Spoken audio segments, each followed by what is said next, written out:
How much you getting on the phone yourself with so much going on in your business? Hey, I'm negotiating a subdivide deal right now. Nice. Nice. I do. I take some appointments, let's just say on my calendar here and there. Mhm. Uh, I do. Last year, I think last quarter, I've been on the phone quite a bit just to understand the audience because our sellers are changing, man. Like every 6 months, the market is changing. So you want to have a feel of like where the market is. So once you get on the phone, you know what sellers are thinking, what they want for their property, have things changed, what they think about the market. Are you in the right market? Maybe you want to be in a different market depending on how sellers are talking about their property. I want $2 million. Okay, understood. Right. And if you're getting way too often, maybe you want to be in a different market because people have totally different perception of what their properties are worth. Maybe that market is being overdone, whatever the case is. So yeah, I like to hop on the phone and negotiate and call seller myself. Mhm. Yeah, and as a CEO, I like this concept of zooming in all the way boots on the ground to each little part, just like almost like a surprise in the company. It's like, okay, Yes. this month I come in and I'm looking at how we do comping and I just show up in the meeting and I'm like, okay, show me how you're comping and then watch every single part and like, okay, it's like you get in touch with that part and you have ideas and you're the guy, so you know. And then you Yes. same thing with calls. Okay, now I'm actually on the phone. Now I know what's happening.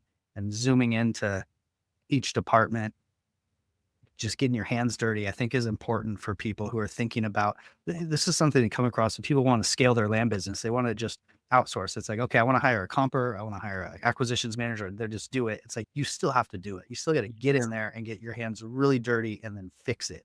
And then you can go away for like a month, but you can never just go away forever, you know? So I mean, find a leader in your company, delegate it, have them, but be an advisor. Right now, I call myself an advisor. I mhm. when I run the comms meeting. So we have workshop for everything every week. We Okay. spend 2 hours every week and we call it comms workshop. Okay. My lead comms person come in and we pick 5 or 4 or 3 properties that we go over in detail. Mm. Okay. He runs the show.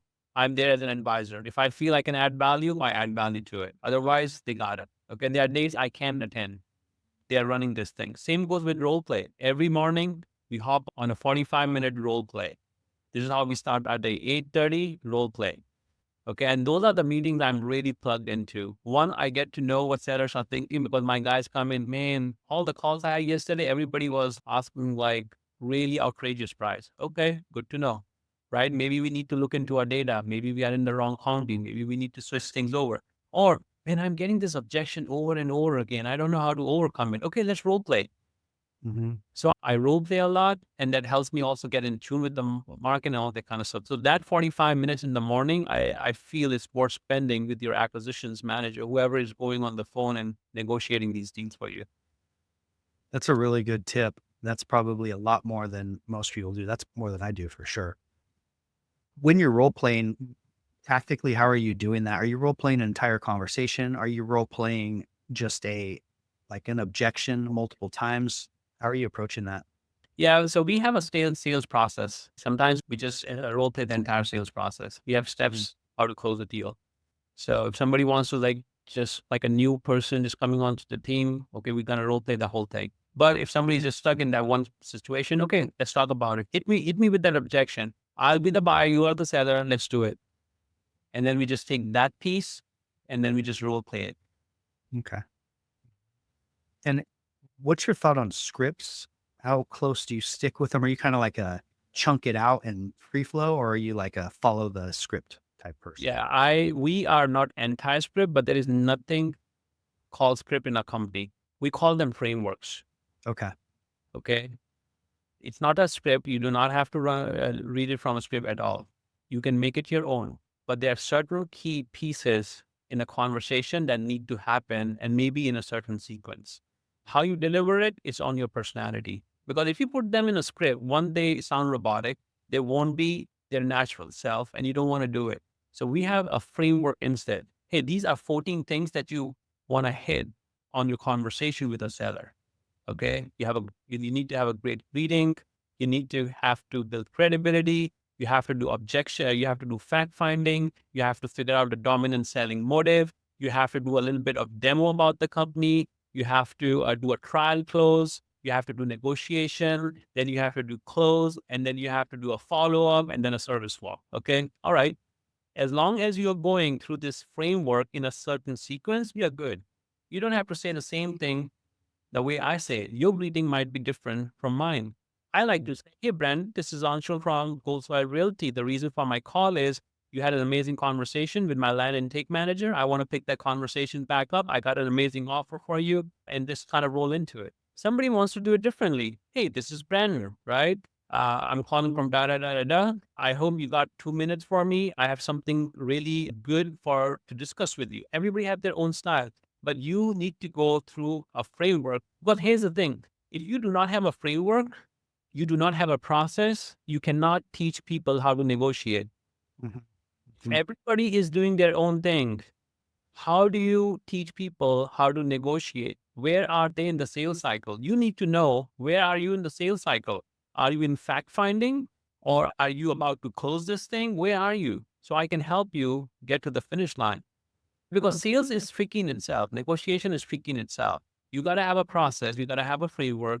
And then you have a common lingo to talk to your guys. Hey, where you are in the sales process so I can help you. Man, I'm still in the fact finding. I'm still trying to figure it out. Why they want to sell the property and why now. Okay, all right. And then pick it from there. So I'm not sure if I really answer your question, but this is what we do. We have a framework and there are key components to it. And we make sure as we go through the call with the seller, we are touching all those key components before we have a close. And how many acquisitions managers do you have to handle 12 cold callers? Right now we have 4. Okay. Yes. And I've heard so many different ideas on compensation structures. Like, how do you think about acquisitions managers? Do they need to be US based? Can they be South America? Can they be just offshored? What is the compensation structure? And yeah, how do you think about all that? That could be a podcast in itself. Here's my short answer. Closing is a mindset game. It got nothing to do what part of the world you belong to. Mm-hmm. Period. End of the story. I had killer closers overseas. Okay. And I have great closers here in the US. And the common thread between all of them, they have a clear mindset and they know how to close. Mm-hmm. Okay? As long as you have that kind of mindset and attitude, it doesn't matter. 2 things you need to have. You need to have a mindset and you need to provide value on the phone. And you could be anybody closing any deal sitting anywhere in the world. Okay. Like when you get on the phone, you need to know how you can add value to the conversation. Because if you are repetitive, if you're saying the same thing, you're not adding value.